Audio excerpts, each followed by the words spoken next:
Today we're turning a used junk mail envelope into a stunning junk journal. We're using a bold book page image on the front and my method for beautiful collage.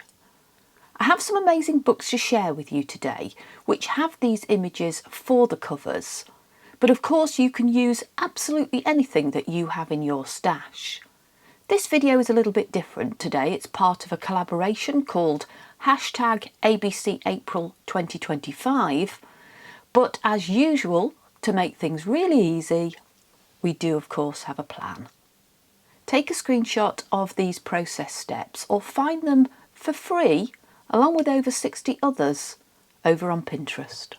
The order of events for making these today is to make the cover first, then I'm going to share 3 stunning books that I've found which have got these images in them, and I'll give you the ISBNs so that you can find them on Amazon and eBay as well.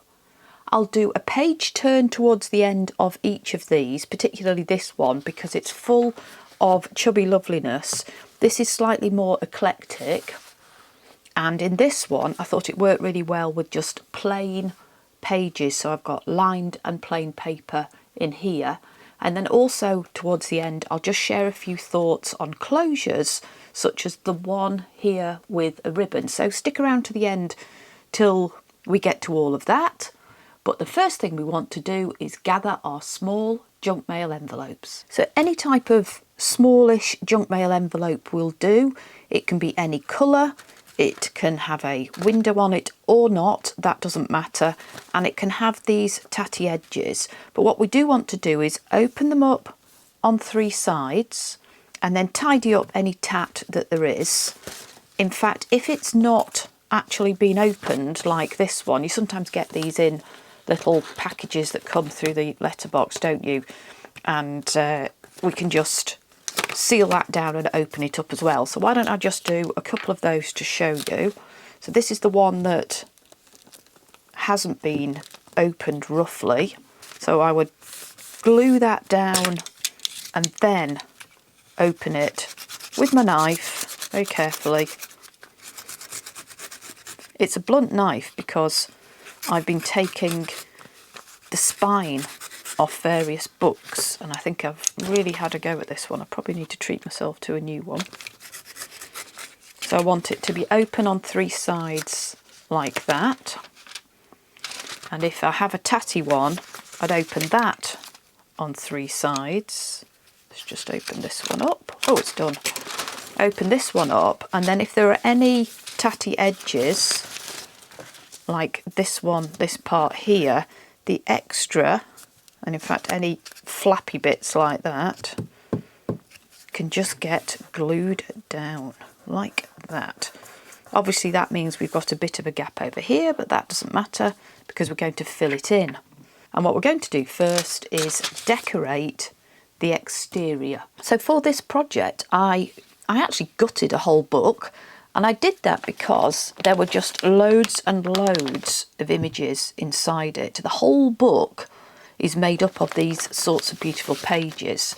So I thought I would just share what they look like so that you can maybe consider going and finding something like this. It doesn't have to be exactly the same book. And also I thought I'd share how I just organise these sorts of papers for this project. So rather than having the book on the shelf, I decided to take it to bits, and then I keep all of these papers in these wallets all together. And when I feel like making some of these journals, I just do a bit of the gluing and making the covers. So you can see all of these gorgeous white butterfly, all of these pages have got these images on. Got another, this is all from the same book, there's another in there. And what I'll do is I'll show you the book cover and 2 others, and I'll give you the ISBNs so that you can have a go at finding these as well if you want to. These I've already torn down, so I didn't want the whole of this front covered with just one piece. Should we take him, Mr. Partridge? I want to put him on here, top right, so he's my front and centre focal point. See gorgeous images on that. Ooh, common hamster, he's quite cute. Choose what you like. Butterflies are always a good choice. And the first thing we're going to do is just glue him on here on this side. One of the things I want to share with you today is how I glue it down so that the collage on the outside, and indeed the cover that I'm going to put on the inside, is really flush. So glue to start with on the outside cover, and yes, we're going to go over the window. So today's project is a bit different from the best junk journal that I did a few weeks ago, where we made a point of using the window. Today we're really going to make the image sing and use collage to really use the image to the best effect. So that goes up there, and like I say, I'm not going all the way to the bottom. I don't want to just wrap a junk mail envelope with another piece of paper. I want to add to it. Try and get that right to the edge. I've got glue just on the right hand side at this point in time. Let's give that a good press down. Then I'm going to get this glued to the left hand side, but let's do it so that it's got capacity to close. So I'll close my envelope and then all the way up to the edge, fold it round. I've got no glue on it at the moment. Make sure that you're folding it, wrapping it all the way to that edge. And now we can take our glue and get some glue down on here. I always feel a bit sad when I use these pages, because if it's a book page that's got a lovely image on the other side, you have to sacrifice it, don't you? You have to sacrifice one and choose the other, and then wrap that over, and that means that it will be absolutely perfect for opening and closing with a lovely crisp spine. Now all I want to do is take some papers and do some extra collage around it. So I've chosen some paper scraps and bits of supply from around my craft room, and I wanted to share why I've chosen these sorts of pieces of paper to pull from. So I've got some bits of orange, some spotty, green, some rather posh stuff that I've been hoarding, gold and silver, and this is wallpaper, again gold. I've got some ink writing, that's from my university days, and some other bits and bobs, music paper, and some of my lovely Amazon packing paper. And the reason I have chosen these, it didn't take long to pull them from the box, is I'm trying to stick to something like a 3-colour palette, having looked at the image here. So I've got some oranges in my lovely little partridge, I nearly called him a pheasant, and I've got some reds, and I like green anyway. So these are the 3 sorts of colours that I'm trying to stick to, and I think that's part of the beautiful collage effect that really makes this look absolutely stunning. So I thought I'd share a couple of examples from the ones I've already done just to illustrate that point. So I've got the deer here, and I've kind of stuck to the dark browns. I always like spots, so they're really nice. On this one, he's got a little bit more of the orange, so that comes out in the colour up here. And then I've just got a few over here to illustrate the point. Let's set Mr. Partridge aside. So Mr. Otter, well, there isn't any red, but that was a little bit of whimsy. But I've got the golds here, and I have at least stuck to red and red. I've got some rusty colours here and here, and the green and the green is sticking together, and that's a quite dark brown. You can see that's picking up his coat. Again, I've got green and green, and the paler browns and here. I think you get the gist. Rusty colours and a little bit of something patterned up there. Really nice and dark, and the paler stuff and this. So I hope you get the point. I think the collage is not just placement, and I will go through that as we build out the cover, but it's also just a little bit of thought, if you can, of bringing these colours together. So he's got red here, so really quite bright pinks and oranges here, but it goes because we've got it in the coats on these lovely animals. a very classy bird here. I think it's a heron, and I've got a little bit of dotty glitter paper up there and some gold.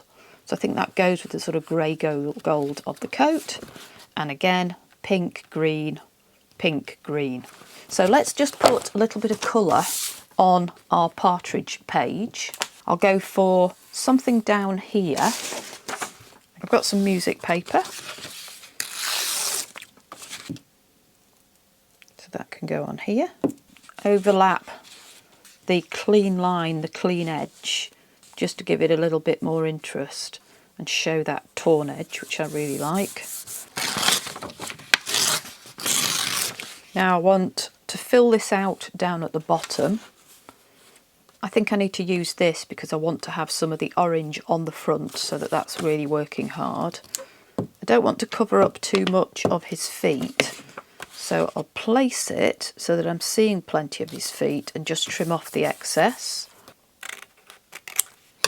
And I'll fill in this space down here. One tip is to make sure you don't have the end of a piece of collage finishing too close to the spine, because it will be hard to make it glue down. It will want to come up. So I'm going to use this one. I've got the dark here and the dark here, so I think that works as well.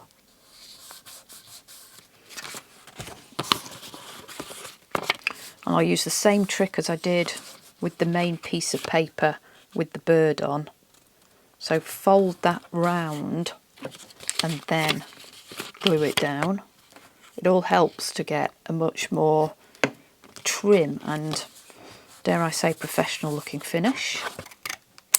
I'm going to take this off as well, just a little bit of excess. That's good, isn't it? And maybe something down here, maybe a bit of the gold wallpaper.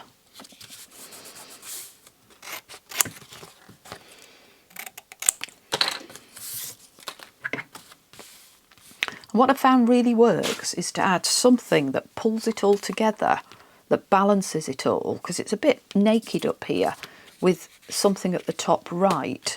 So I need something, although I'm going to have to cover up those letters, maybe a bit of this.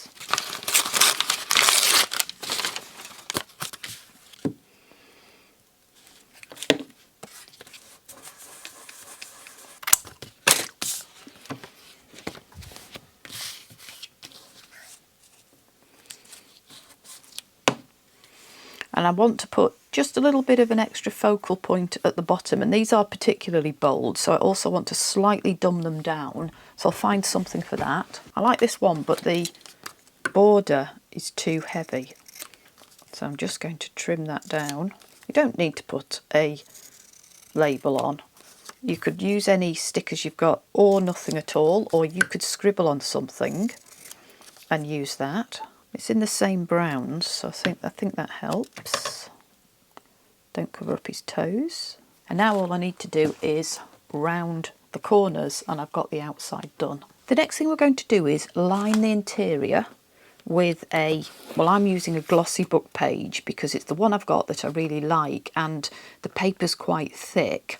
And we're going to again do it in a way where the spine is really neat and crisp and the lining is well embedded and stuck to the middle and doesn't pull apart when you open it.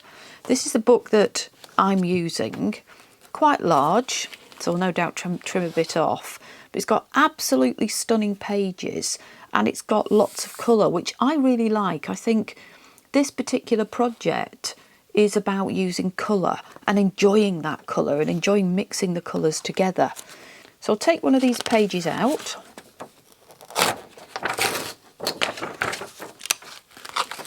And this is going to go on the inside.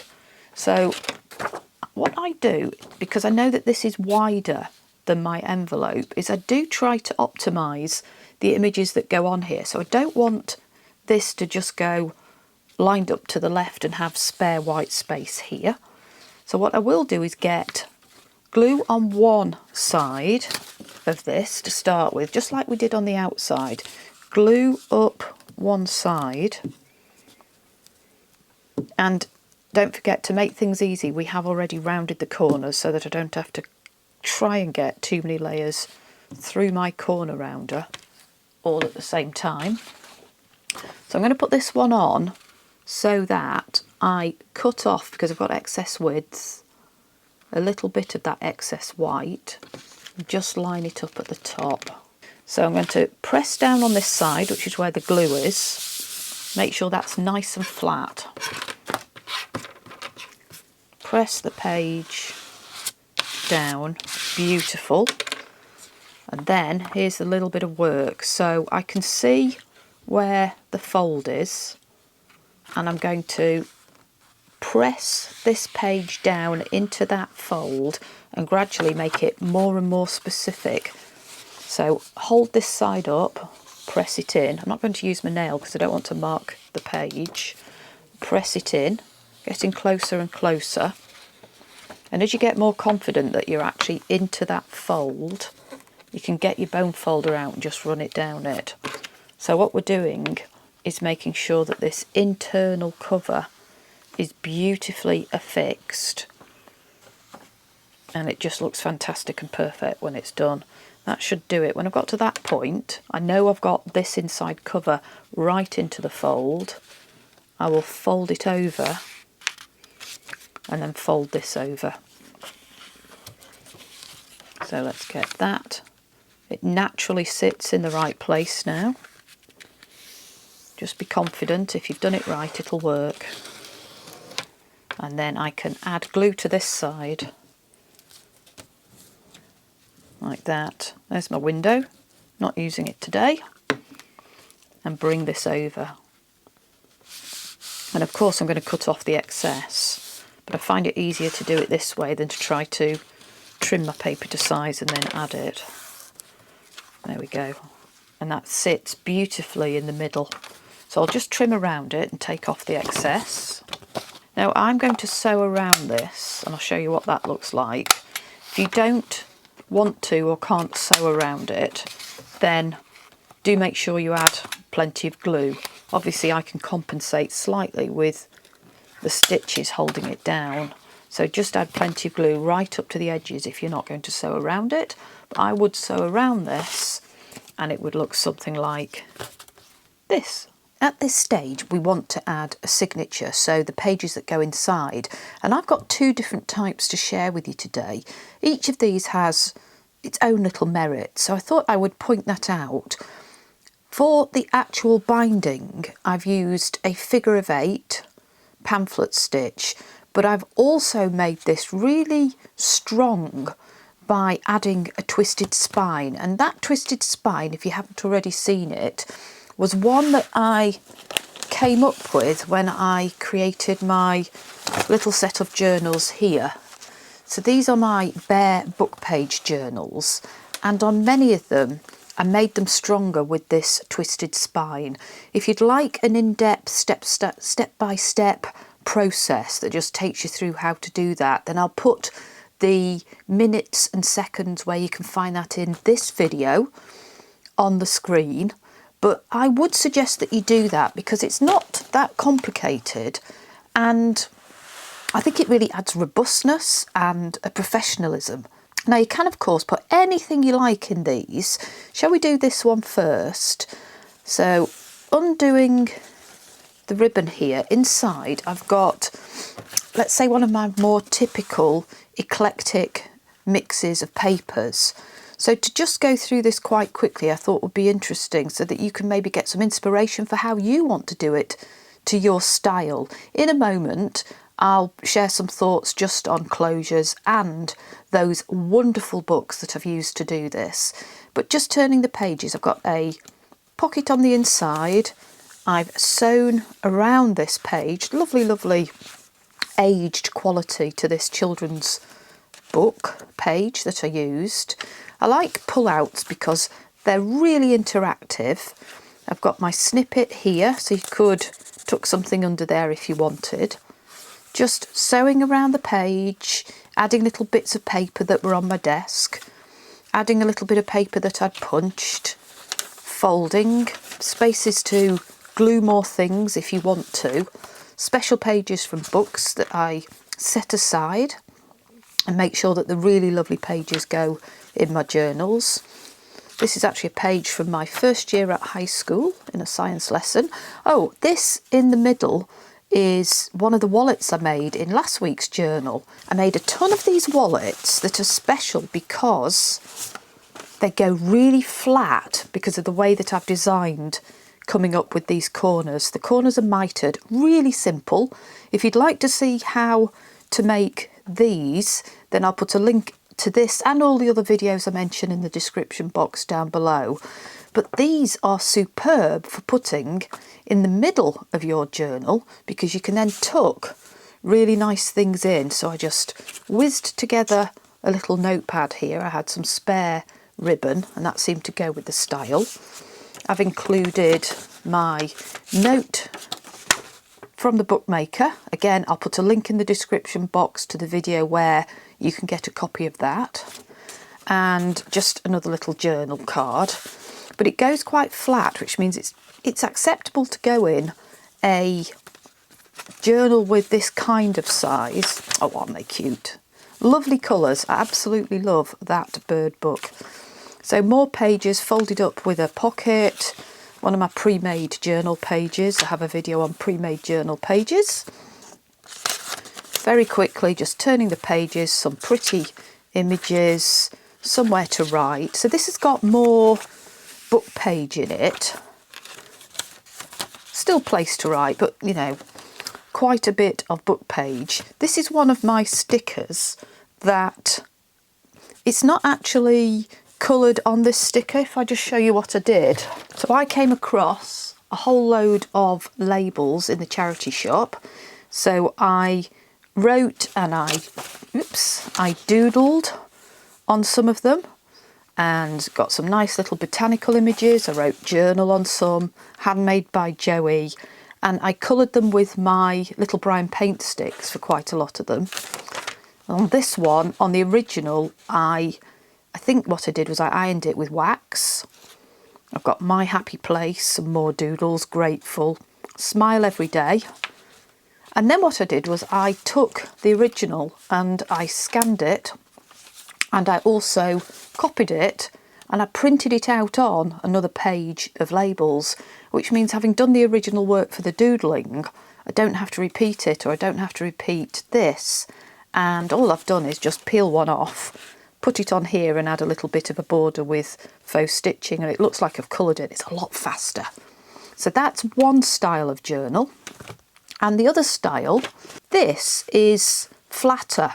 So one of the benefits of this one over this is that this perhaps doesn't need a closure. I'll talk about closures in a second. This has just got 10 pages, so 20 of these, of very nicely folded for me, lined and alternating with nice crisp white blank paper. So this is meant more as just a notebook, and I think the shape and style of it works really well for that. And because it's just a notebook and maybe not so much for gluing things in, I didn't think this warranted a closure like the one that we've got on this journal. On this journal, for the closure, I've literally added a couple of eyelets on the front and on the back. As you can see, they're actually in a rose gold, which again I thought toned with the colours, and they are about 4 or 4.5 centimetres apart. Let me check that. I don't want to tell you a porcupine. Yeah, that's 4 centimetres, which is 1.5 inches apart. That seems to work well. So this has a closure and this doesn't, but I thought this needed a little bit of a cover, so I made a pocket to put it in. I used the same page as I'd used for the inside, and to be perfectly honest, although this looked big enough, it wasn't quite deep enough. It just didn't feel big enough. So I went and found a page from an atlas that's a little bit bigger. So if you want to give these a sort of a sleeve, then I do suggest that you make just a mega size pocket, and it goes really nicely in that. So if you wanted to post that, I think that would look really professional as well. How lovely is that? That goes in, and again, I've just got original designs by Joie on one of my pre-made labels. I promised to share the books that I've used today for the images that are on the cover, and the images that I used that you saw in all of those wallets are from the illustrated book of Animal Life. It had more than 400 illustrations in it, and they're really good size, aren't they? Great matte, beautiful paper. So that was the one that I used. It doesn't look like it should have such fantastic images in it from the cover. I found it in a charity shop, as I do pretty much all of my books. I don't pay full price. Alternatives that you might be able to find. This is called the Hamlin Book of Houseplants. And I think you can see that it's of a similar style. So we have an image on the right and text on the left, big page, and then stuff at the bottom. And by the way, the bit I've cut off the bottom, I will be using for another project. I would not throw that piece away. But here is another fantastic one that would work superbly. And the third one is this, and this is called the Illustrated Book of Birds. I scored gold when I got these. Have you seen anything like this? Do leave me a comment down below. Have you got any of these in your collection, or have you ever found anything like this, maybe in a thrift store or a charity shop or online? So here we are with an equivalent, and this is clearly the one about birds. It's of the same style. So I may have been addicted to a Victorian flower album when I've been making journal pages or these lovely little wallets, but I think I am absolutely obsessed with this format for covering junk mail envelopes. Thank you so much to Margaret at 7 Plaza and Tony at Crafty by Tony for organising hashtag ABC April 2025. Check out all of the videos within that collaboration. And if you've enjoyed this and want to see more of my videos, maybe check out the links in the description box down below, and I hope to see you soon.